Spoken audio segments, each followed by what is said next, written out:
Greetings, I got a new chess video for everyone. This game comes from the last quad I played. I'm going to do these videos in the order that I played the games. My opponent was rated 1920 and I was black. So he started off with d4, played d5, c4, c6, knight c3. Oh, and if you want more of an intro and to read, all the details of the match, etc., etc., just check the description of the video. But generally I only have 11 minutes, so I figure I'll jump right in. So anyway, here I played e6, he played knight f3, and here I actually played d takes c4. So this is kind of like a queen's gambit accepted, delayed. So the reason I get the e pawn out is so I can pin this knight. The reason I get the c pawn out is so I can play b5 to defend this pawn. The point isn't necessarily to hold on to this pawn, although I'd be happy to hold on to it, but just to make it make it difficult for white to get it back. If white doesn't play properly, white can almost always get it back, although sometimes he doesn't. But if he doesn't do it right, believe it or not, black can get a development advantage. It doesn't look like black's going to get a development advantage here because white's already got two knights out and black doesn't have any pieces out. But initial appearances can be deceiving. This line's got good statistics. So anyway, white plays a4, which is one of the most common moves, along with e3 and e4. And I pin that knight. He plays e3. I defend this pawn. It looks like it's attacked twice, but remember the knight's pinned. So this is rare. I haven't had an opponent take right away before, but I'm actually happy with this line. I take back. And this is another move I haven't seen before. Knight e5 seems... I kind of wonder what the knight's doing there so early. I bring the bishop out, so now I got my both bishops developed. Kind of going against the grain, which says get your knights out before bishops, but in this particular variation I know exactly where the bishops are going to go. This one's going to go here, this one's going to go here. So figured might as well get it over with.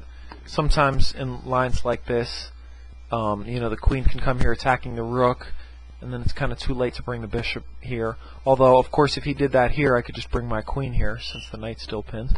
But anyway, figure I might as well get that out. Here he plays another unusual move, bishop e2. Usually almost all players are going to play bishop d2, breaking the pin.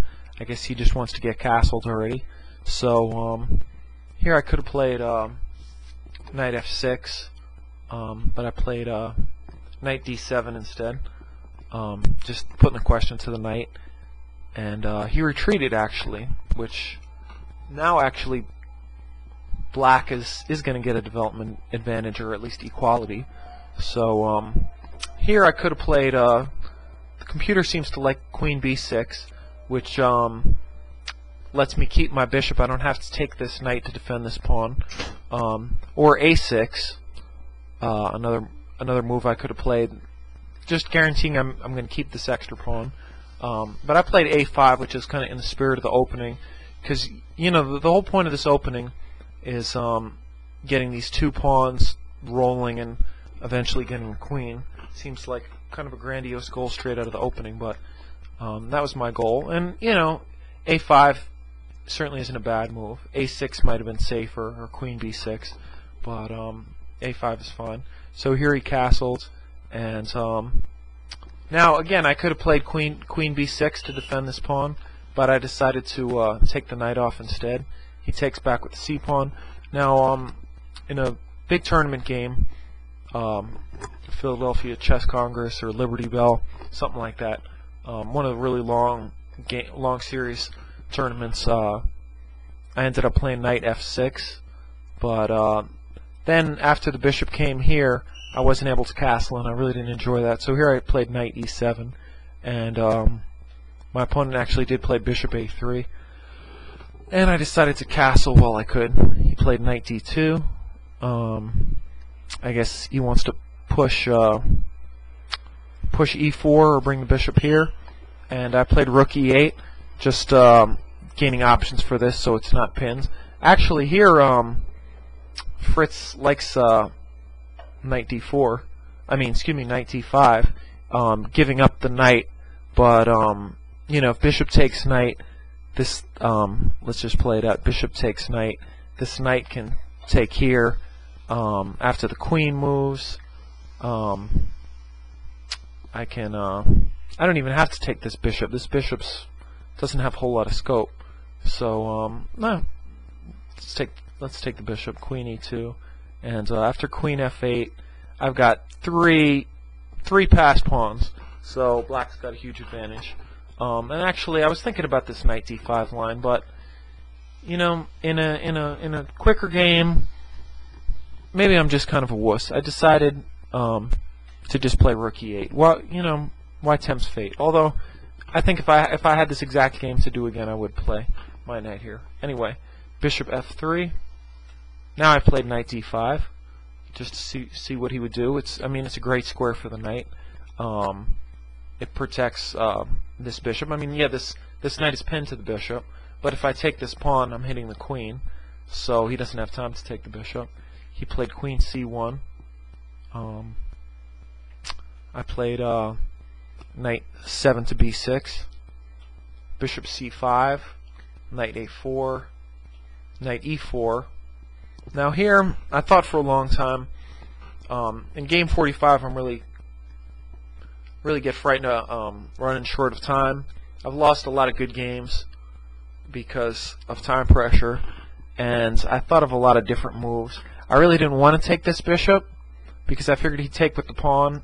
If I didn't want to take this, I figured he'd take with the pawn and then put his knight here on this really nice square supported by the pawn.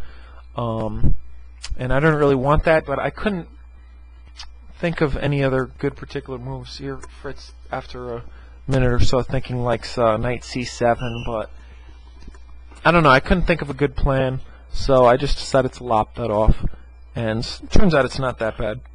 I thought he would play d takes and then put his knight here, and you know, maybe make things awkward for my rook.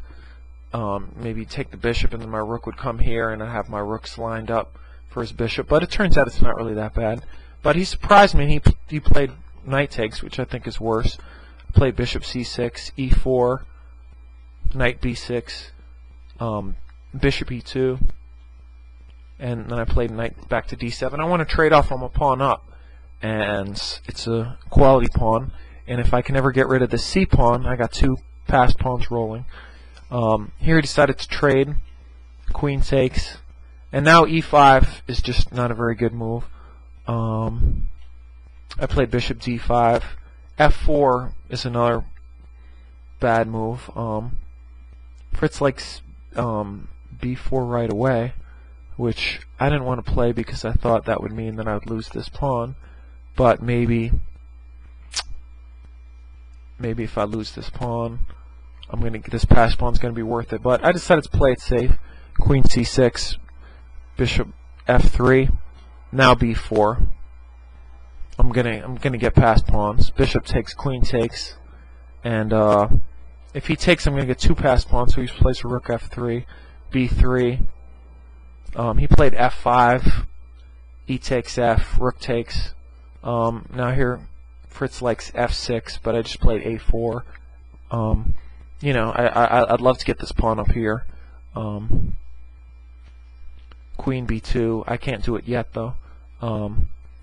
Now here I played queen e6, hitting the rook, planning to come back here and support this push. He backs up to f1. Now I played queen e7 and he just blocks with the rook. So I'm having a little bit of time trouble here. I start to get worried, and I played queen g4, rook fa1. I played queen e3 check, king h1, and f6 supposedly is much better move than the one I played, but mine's second best. Queen d3.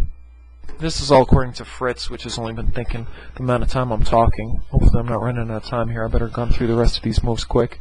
h3 was played. I can't tell you all my exact thinking here. I don't have enough time. The video's 10 minutes and my game was an hour and a half. But I wanted to play here, which I ended up doing. Rook c1, these are just kind of waiting moves, buying time while I figure out the best plan. Play G6, Rook C1, F6. Now I played F6, and the Rook just goes back. He doesn't really have a plan, and now I play Queen C2 finally. I could have played that before, and he plays Rook B1. I just take here, take this pawn up here, King H2. He's really got nothing to do. He can't. If he tries to back up this pawn, this guy's going home, being a queen. So now I just take the pawn, and White's really got nothing to do. So White resigns here. Hope you enjoyed the video.